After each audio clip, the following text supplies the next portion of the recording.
ناظرین، پاکستان کے interior minister Mohsin Naqvi نے کل اسلام آباد میں ایک تقریر کی ہے، اور یہ تقریر جو انہوں نے کی ہے اس نے پورے پاکستان میں ایک تہلکہ مچا دیا۔ انہوں نے اس تقریر میں وہ باتیں کی ہیں جو کہ اس سے پہلے کسی نے نہیں کی تھیں، اور بڑی کھل کھلا کے انہوں نے باتیں کی ہیں، اور غالباً میں یہ بھی کہہ سکتا ہوں کہ یہ بڑی سچ باتیں کی ہیں۔ انہوں نے سب سے بڑی جو اس میں بات کہی ہے وہ یہ کہی ہے کہ پاکستان کا جو موجودہ سسٹم ہے، جو موجودہ نظام ہے، یہ کلیپس کر چکا ہے۔ یہ نہیں کہا کہ کلیپس کرنے جا رہا ہے یا کلیپس ہو جائے گا، یہ کہا ہے کہ کلیپس کر چکا ہے۔ یہ جو بات ہے انہوں نے کہی، اور یہ بھی کہا کہ ہم سب لوگ جو یہاں موجود ہیں اس تقریب میں، یہ جو بیٹھے ہوئے لوگ ہیں، ہم سب لوگ جو ہیں وہ رسپانسبل ہیں اس کلیپس کے، اور یہ کہ اگر جس دن ہم یہ فیصلہ کر لیں کہ ہم نے اس کو درست کرنا ہے تو یہ نظام درست ہونا شروع ہے۔ اسی سلسلے میں انہوں نے بات کی کہ اب جو یہ معاملہ جو ہے جو اس حد تک پہنچا ہے، اس میں جو پاکستان میں جو چھوٹے ایڈمنسٹریٹو یونٹس بنانے کا جو ایک کانسیپٹ دیا گیا ہے وہ اب کرنا ناگزیر ہے۔ انہوں نے کہا کہ یہ جو موجودہ سسٹم ہے، جو یہ 4 صوبے ہیں، یہ مطلب اس کا دوسرا مطلب یہی نکلتا ہے کہ یہ اب گورنیبل نہیں رہے، یعنی ان کو گورن کرنا اب ناممکن سا ہو گیا ہے، کیونکہ ان کا سائز بہت بڑا ہے، مسائل بہت بڑے ہیں، اور بہت زیادہ ڈائیورسٹی ہے، بہت ودن جو پروونس ہیں ان میں مسئلے مسائل اتنے زیادہ ہیں کہ جو کہ ایک شخص یا ایک ایڈمنسٹریٹو یونٹ کے تحت ان کو اب چلانا جو ہے وہ ممکن نہیں رہا، اور یہ کہ ان کو چھوٹے ایڈمنسٹریٹو یونٹس کے اندر جو ہے وہ کرنا یا بنانا جو ہے وہ اب ناگزیر ہو گیا ہے۔ دوستو، یہ جو کانسیپٹ ہے نا چھوٹے ایڈمنسٹریٹو یونٹس کا، یہ کوئی نیا نہیں ہے۔ یہ بلکہ میں اگر آپ کو بتاؤں تو ایک پاکستان آرمی کے ہی ایک ریٹائرڈ جنرل ہیں، جنرل مسعود برکی،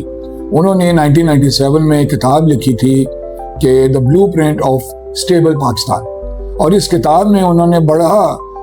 اس کانسیپٹ کو بڑا ڈیٹیل سے ڈسکس کیا ہے، اور اس کے تمام تر جو فائدے ہیں وہ بیان کیے ہیں، اور یہ بھی اس کو کمپیئر کیا ہے جو ہمارا موجودہ سسٹم ہے، یعنی جو ہمارا کرنٹ جو سسٹم ہے اس سے اس کو کمپیئر کیا ہے۔ اور تو وہ مجھے جب یہ میں سن رہا تھا ان کی تقریر تو مجھے وہ یاد آیا، کیونکہ مجھے جنرل صاحب سے ملنے کا بھی اتفاق ہوا تھا۔ میں نے ان کی تقریر بھی اور ایک پریزنٹیشن بھی اٹینڈ کی تھی جس میں وہ اس کانسیپٹ کو بیان کر رہے تھے، جو کہ ان کی اپنی کتاب میں بھی جو انہوں نے لکھا ہے۔ تو یہ کانسیپٹ میں نے جیسا گزارش کی کہ یہ نیا نہیں ہے، لیکن اس کانسیپٹ کی بہت شدید طریقے سے جو میں سمجھتا ہوں جو مخالفت کی جائے گی وہ یہ 2 فیملیز ہیں، یعنی ایک جو بھٹو فیملی ہے یعنی PPP، اور دوسری جو شریف فیملی ہے یعنی نواز شریف اور شہباز شریف، کیونکہ جو کرنٹ سسٹم ہے وہ ہی ان کو یہ اپرچونٹی دیتا ہے کہ وہ پاکستان کو گورن کر سکے۔ اگر اس میں کسی قسم کی تبدیلی لائی جاتی ہے تو وہ ان کو سوٹ نہیں کرے گی۔ اور آپ کو میں یہ بھی بتاؤں کہ یہ جو 18ویں ترمیم ہوئی تھی اس کے پیچھے بھی یہی کانسیپٹ تھا، کیونکہ یہ بعد میں پھر ڈیبیٹ کا بھی بہت بڑی ڈیبیٹ اس میں ہوتی رہی کہ اس کو انڈو کرنا چاہیے یا اس کو ماڈیفائی کرنا چاہیے، کیونکہ ایک پارٹی جو کہ پوری نیشن وائڈ اس کی پاپولیرٹی نہیں ہے، وہ پورے پاکستان پر میجورٹی سیٹیں نہیں جیت سکتی، لیکن وہ ایک صوبے کی حد تک محدود ہو کے اگر رہ گئی ہے تو وہ پھر چاہتی ہے کہ کچھ قوانین یا کانسٹیٹیوشن اس طرح بن جائے کہ صوبوں کو بہت زیادہ اختیار ہو جائیں، تاکہ وہ ان کی ایک پورا پاکستان نہیں تو ایک صوبہ ہی ان کی کنگڈم بن جائے۔ بیسکلی یہ کانسیپٹ ہے یا یہ موٹیو ہے 18ویں ترمیم کا۔ تو اس کو اگر آپ ذہن میں رکھتے ہوئے اس بات کو اینالائز کریں تو یہ جو اگر آپ دیکھیں نا پنجاب کا اگر مختلف چھوٹے ایڈمنسٹریٹو یونٹس بن جاتے ہیں تو پھر کیا سوال اگلا پیدا ہوتا ہے کہ کیا جو ہے نون لیگ جو ہے وہ کیا اپنی حکومت برقرار رکھ سکے گی؟ کیا ملتان میں یا صدرن پنجاب میں جو ہے وہ وہاں پر جو گیلانیز اور قریشیز کے مقابلے میں کیا وہ حکومت بنا پائیں گے؟ تو یہ تمام تر جو سوالات ہیں یہ اسی طرف اشارہ کرتے ہیں کہ یہ جو فیملیز ہیں، جو پارٹیز ہیں، مسلم لیگ بھی نون اور پیپلز پارٹی، ان کو یہ اس قسم کا ارینجمنٹ یا اس قسم کی تبدیلی جو ہے وہ بالکل سوٹ نہیں کرے گی اور وہ اس کے مخالفت کریں گے. یہ تو ہوگی ایک بات. دوسری چیز یہ ہے کہ جو انٹیریئر منسٹر نے کہی تو انہوں نے یہ بغیر نام لیے ہوئے جو ہیں وہ چیف آف آرمی اسٹاف اور جو چیف آف ڈیفنس فورسز ہیں ان کا کہا کہ وہ ایک آدمی ہے جو وہ اس ملک کے لیے جو اپرچونیٹیز کریٹ کر رہا ہے، بلکہ انہوں نے کہا کہ یہ پلیٹ میں رکھ کے لا رہا ہے اپرچونیٹیز، لیکن یہ ہے کہ ہم اس سے فائدہ نہیں اٹھا پا رہے. تو اس طرح کی باتیں ہوئی ہیں. اور ساتھ ہی ساتھ جو ہے اب یہ جو سوشل میڈیا جو ہے وہ اس پر ایک ہنگامہ مچا ہوا ہے اور بہت سارے لوگ اس کی اپنے اپنے حساب سے تشریح کر رہے ہیں. کچھ تو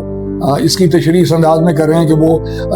یعنی تشریح کم اور ان کی وش لسٹ زیادہ لگتی ہے، مگر اس کے باوجود جو ہے وہ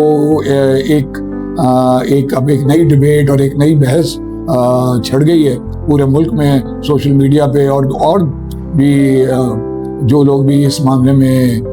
جو ہے انٹرسٹ رکھتے ہیں. تو اب ایک اس کے ساتھ ہی ساتھ سوشل میڈیا پر اب یہ بھی ایک چیز چل رہی ہے کہ یہ غالباً اب اس نظام کو لانے کے لیے،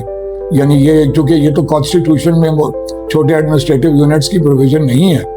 تو لیکن یہ ہے کہ اگر اس کو لانے کے لیے تو اب دو طریقے ہیں نا، یا تو ہم کانسٹیٹیوشن کو ہی امینڈ کریں تو یہ ایک بہت میجر امینڈمنٹ ہوگی کہ اگر ہم اس کو ایسا کریں، تو اس کے لیے پھر اب سوچا یہ جا رہا ہے کہ ایک ریفرینڈم کرایا جائے، یعنی ریفرینڈم میں کے تھرو عوام سے یہ جا کے یعنی عوام کو سے رجوع کیا جائے کہ اگر وہ اس معاملے کو سپورٹ کرتے ہیں تو پھر وہ ریفرینڈم کے ذریعے پھر یہ کام جو ہے یہ ہونے جائے گا. تو یہ باتیں ہو رہی ہیں. اب یہ کہاں کس حد تک سچ ہیں یہ تو وقت ہی بتائے گا، لیکن یہ ضرور ہے کہ ایک بہت زبردست جو ہے ایک بحث چھڑ گئی ہے، ایک بہت یوں کہہ لیں کہ ایک بھونچال سا آ گیا، خاص طور پہ ان لوگوں کے لیے جو کہ اس سسٹم جو کرنٹ سسٹم ہے وہ اس کے جو بینیفیشریز ہیں.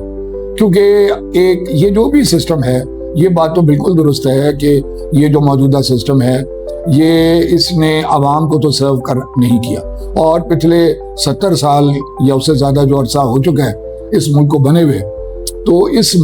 ملک کے عوام کو کوئی فائدہ نہیں ہوا جو بھی ہمارے سسٹم رہے ہیں. اور یہ جو ہمارا جو موجودہ جو کانسٹیٹیوشن ہے یہ بھی ہمارے جو عوام کے مسئلے ہیں یہ عوام کو سرو نہیں کر پایا، یہ سسٹم عوام کو سرو نہیں کر پایا. ہاں یہ ضرور ہے کہ اس نے پولیٹیشینز کو اور چند مخصوص پارٹیز کو، چند مخصوص فیملیز کو بہت سرو کیا ہے، یہ بالکل درست ہے. تو لہٰذا اب جو ہے وہ ایک نئے سسٹم کی طرف اگر کوئی انیشیٹو ہے تو یہ دیکھنا پڑے گا کہ کیا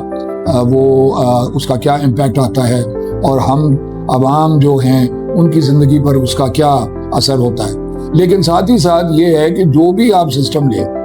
جو بھی آپ سسٹم چلائیں یا جو بھی سسٹم یہاں لائیں،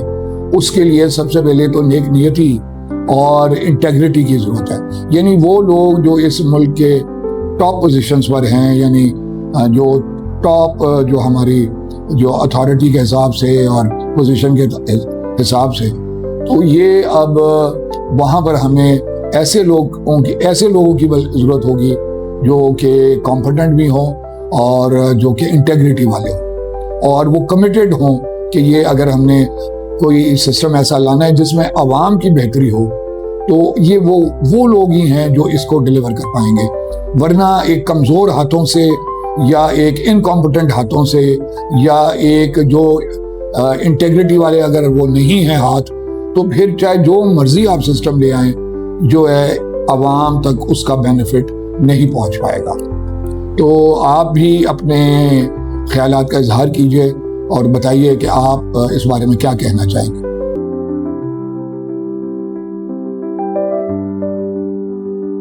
مزید ایسی ہی ویڈیوز دیکھنے کے لیے چینل کو سبسکرائب کریں اور بیل آئیکن ضرور دبائیں.